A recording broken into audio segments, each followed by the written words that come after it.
आमगाव तालुक्यातील ठाणा येथील 8 नागरिकांनी पत्रकार परिषद घेऊन राजेंद्र कमलाप्रसाद वंजारी यांनी केलेली पोलीस तक्रार पूर्णपणे खोटी असल्याचा आरोप केलाय। या प्रकरणाची निष्पक्ष चौकशी करून आम्हाला न्याय मिळावा अशी मागणी या नागरिकांनी केली आहे। ठाणा गावातील बस स्टँड परिसरात सौंदर्यीकरणासाठी हेमंत फुंडे यांनी आपल्या मुलाच्या स्मृतिप्रित्यर्थ ग्रामपंचायतीच्या परवानगीने प्रवेशद्वार उभारले होते। हे बांधकाम शासकीय जागेतच असल्याचे सांगण्यात आले आहे। मात्र बांधकाम पूर्ण झाल्यानंतर 27 फेब्रुवारी 2026 रोजी राजेंद्र वंजारी यांनी आमगाव पोलिसात तक्रार दाखल केली। यात त्यांनी 8 नागरिकांनी घरात घुसून तोडफोड केली आणि जीवे मारण्याची धमकी दिली असा आरोप केलाय। संबंधित नागरिकांनी हे सर्व आरोप फेटाळून लावले असून उलट वंजारी कुटुंबाकडूनच शिवीगाळ आणि मानसिक त्रास दिला जात असल्याचं म्हटलंय। या पत्रकार परिषदेला सरपंच छायाबाई देशकर, प्रदीप कुमार बावनथडे, सुरेश मेश्राम, हेमंत फुंडे यांच्यासह अन्य नागरिक उपस्थित होते।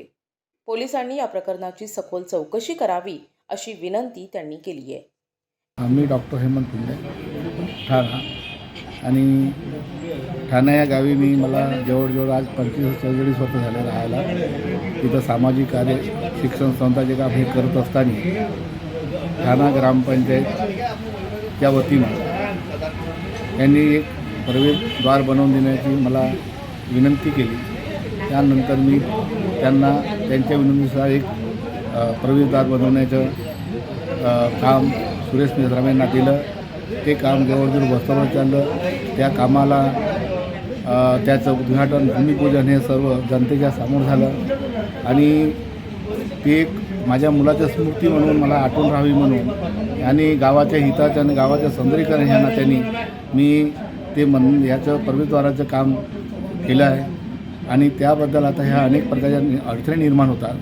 गावाच्या समजूनच आम्ही हे सगळं केलं आहे। तर असे काही लोक त्याच्यात विघ्न आणतात आणि कुठेतरी अडथळे येतात, त्यांच्यामुळे मानसिकता खराब होते आणि गावात चांगले कार्य करण्याची माणसाची इच्छा होत नाही। कारण चांगलं आपण कामं करतो, त्यामागे काही वाईट झालं तर माणसाला वाटतं की आपण हे सगळं करून कुठंतरी चुकत आहोत। असं नको व्हायला पाहिजे। गावाचा एकोपा, गावाची शांतता, गावातली सगळं एक उभा राहिलं पाहिजे असं माझी विनंती आहे। आणि हे राजेंद्र कमलाप्रसाद वंजारी ह्यांनी आमच्या 8 लोकांची रिपोर्ट टाकली आहे। कंपाऊंड तोडलं, हे तोडलं, हे अजिबात आमच्या 8ही लोकांना माहीत नाही की कुठं कंपाऊंडवर कुठं ताराचा कुंपण होता। हे आम्ही कशाला असे कामं करणार आहोत? तो गेट बनायला 1 वर्ष झाला, त्याचं उद्घाटन झालं, सगळं काय झालं आणि आज आम्ही तिथं काही प्रॉब्लेम नाही। आम्हाला गेट आपल्या जागी आहे, आम्ही कशाला ते कंपाऊंडवर तोडणार, ताराचा कुंपण कशाला तोडणार? त्यांनी आज आमची पोलीस स्टेशनला 8 लोकांची 7 लोकांची त्यांनी रिपोर्ट तयार टाकली आहे। म्हणजे कामाला मानसिक त्रास देण्याचाच हा कट आहे, त्रास होऊन राहिला याच्यात। तरी या गोष्टीकडे वरिष्ठ अधिकाऱ्यांनी, वरिष्ठ लोकांनी त्याच्याकडे लक्ष देऊन ते कुठंतरी त्याला थांबवलं पाहिजे तर फार चांगलं राहील। अशामुळे गावामध्ये वाईट प्रसंग निर्माण होतात आणि ते प्रसंग होऊ नये तरी त्याला कुठं ना कुठं तरी थांबवले पाहिजे अशी माझी विनंती आहे। माझे नाव छाया अनिल देशकर आहे। मी सरपंच पदावर आहे। मी आज आपले फुंडे साहेब यांच्या अनमोल फुंडे यांचे स्मृतीबद्दल गेटकाम बांधकामासाठी मीनं ठराव वगैरे ग्रामपंचायत आमसभेतून ठराव वगैरे दिला NOC बांधकामासाठी। त्यामध्ये 1 वर्ष त्यानं काहीच नाही बोलले आपल्याला। सगळे राजेंद्र कमलाप्रसाद वंजारी आपण जेव्हा भूमिपूजन केला तेही लोक हजर होते, त्यावेळेस काहीच नाही बोलले।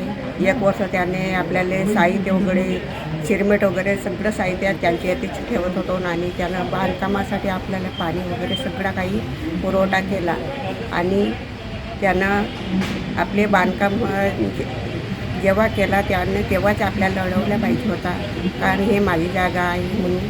पण त्यावेळेस काहीच नाही केला ना आणि आता ते आमच्यावर खोटे आरोप लावून आमच्यावर तक्रार करत आहेत। वेळोवेळी पोलीस स्टेशनला येऊन खोटी तक्रार करत आहेत आणि स्टेटमेंट करत आहेत। आज तसे मी ग्रामपंचायतला ठेकेदार माझे यांना फोन केला। मी तिथं गेली आणि तोही आला आणि मला खूप गंद्या गाडी शिवाय द्यावा लागला। मी तेव्हा त्याला बोलली, हे बोलायचे तुला अधिकार नाही आहेत म्हणे। आता काहीच नाही केला म्हणे 5 वर्षामध्ये अगोदर, आता समोर पहा म्हणे मी काय करतो तो। न एवढे बोलून मी ते सदस्यांना फोन केली, तेव्हा ते तिथून पळून गेले आणि तेव्हाच मी पोलीस स्टेशनला आली ना आज कंप्लीट केली आणि एवढेच बोलून NTV न्यूज मराठी, आमगाव, गोंदिया.